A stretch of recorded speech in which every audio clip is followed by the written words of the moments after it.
MULATSCHAG. Hey, this is Danko Jones, and you are watching MULATSCHAG, the only TV you need. MULATSCHAG! Danko, thank you very much for taking some time out of your day to talk to us today.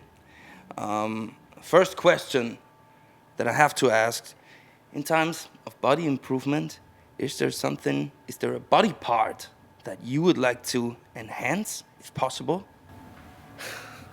What an odd question. Sure, there's always, improvements that you can have, that you can always improve. I don't know, are you pushing me towards the obvious question, the obvious answer? But aside from that, yeah, sure. I mean, we all want to be in better shape. Speaking of in better shape, you've had consistently kept up the lineup mostly for 13 years.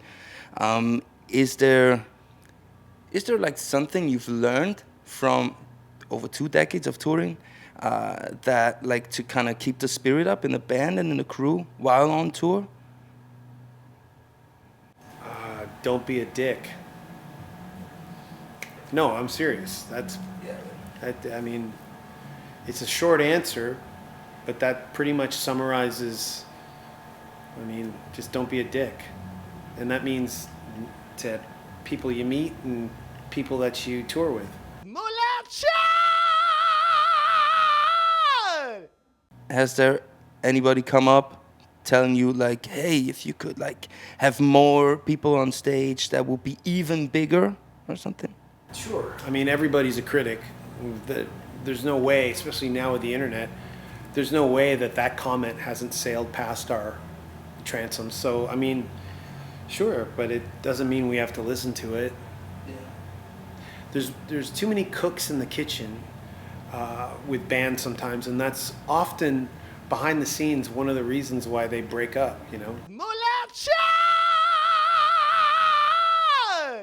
Backing tracks? What do you think about using backing tracks? Not especially in your project, but in general? Is it rock and roll? I mean, who am I to determine what rock and roll is and isn't? But for my taste, I don't really like it.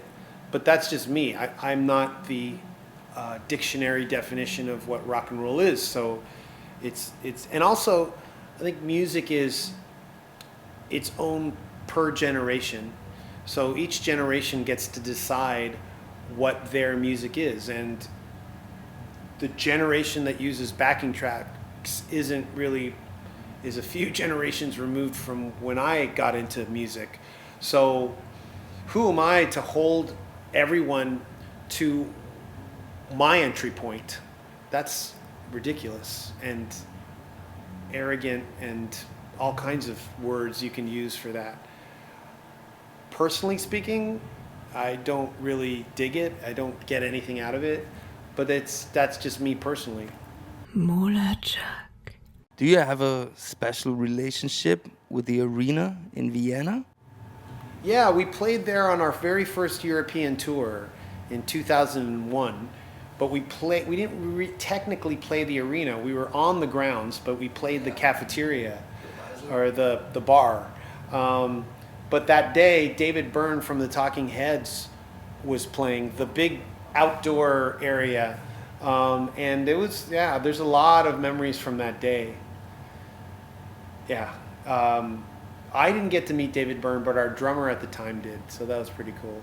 MULATSCHAG. 15 years ago, I watched you at the Arena, and you said, you've played every room there. You've played the Basel, you've played the small hall in the small room. And one day you're gonna come back for 5 nights and play every room, each one a night. Are you still planning on doing that? If the Arena, it's not up to us. It's up to the Arena and the promoter who brings us there. But I mean, I wouldn't turn it down if it was offered to us. That's pretty cool.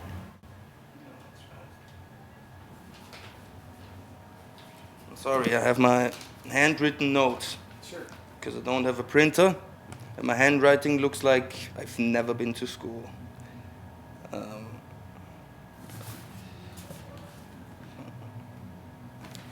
They say never meet your heroes. Have you ever met one, and how did it go?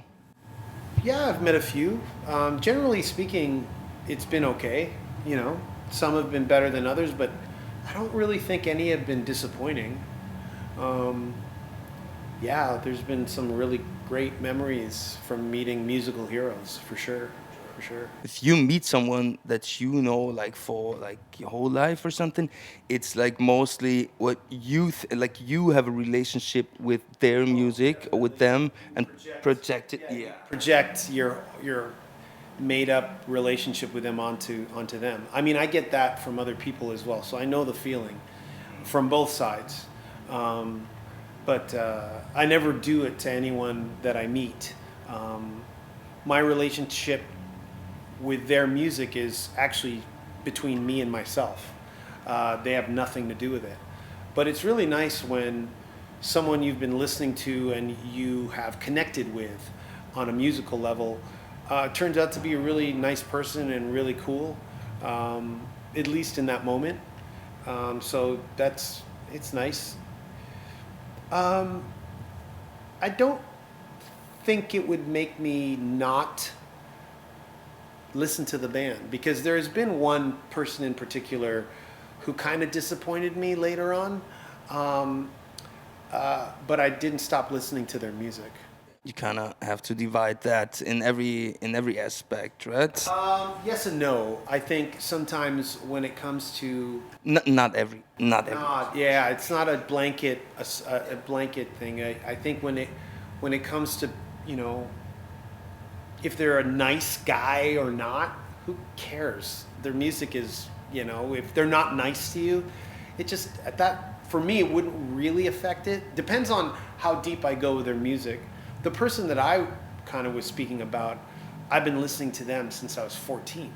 So when they really disappointed me in a really deep way, I didn't stop listening to their music. So I can say that with certainty.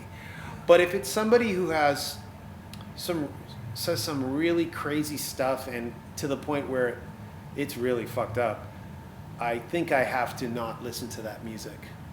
MULATSCHAG! Okay. Do you still hold a grudge for life? Right, that's a good question, because that's a lyric from one of our songs. Sir. That song is off an album from '03. So we're talking 22 years ago. Yeah, right. I wrote those lyrics I was 22 years younger. And since then, only in the last few years, I've been able to realize that holding on to grudges like that only hurts you. There's no point in it. It takes up too much energy, sucks up too much, lowers your vibration, and it's not worth it. And you have to let go of all that, especially the grudges that I was referencing in that song. Now I see them as really petty. So no, I don't believe in that line anymore. Okay, sorry, but I have to ask: is every day Saturday night? Yeah. So I I know I'm going to be asked this quite a bit because we just Okay, yeah, released the sure. song. You're one of the first, but I've been asked that already. That line is a real line that I say, or at least I said until we wrote the song. I used to say that all the time when trying to describe to people back home what I do.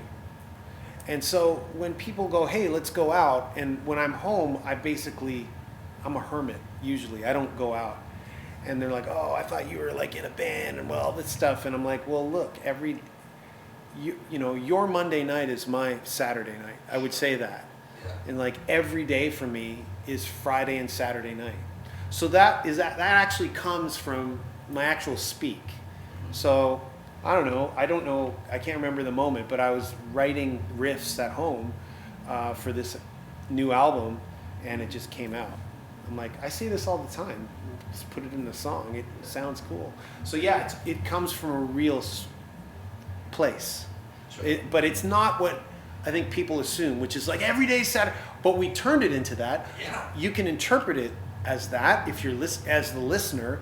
you're not living in my shoes. But for me, as the guy who wrote the lyrics, it's actually not about partying. It's about going, I want some peace and quiet, because every day is Saturday night for me. Being on tour. Sure. MULATSCHAG. Hey, this is Danko Jones, and you are watching MULATSCHAG, the only TV you need. MULATSCHAG!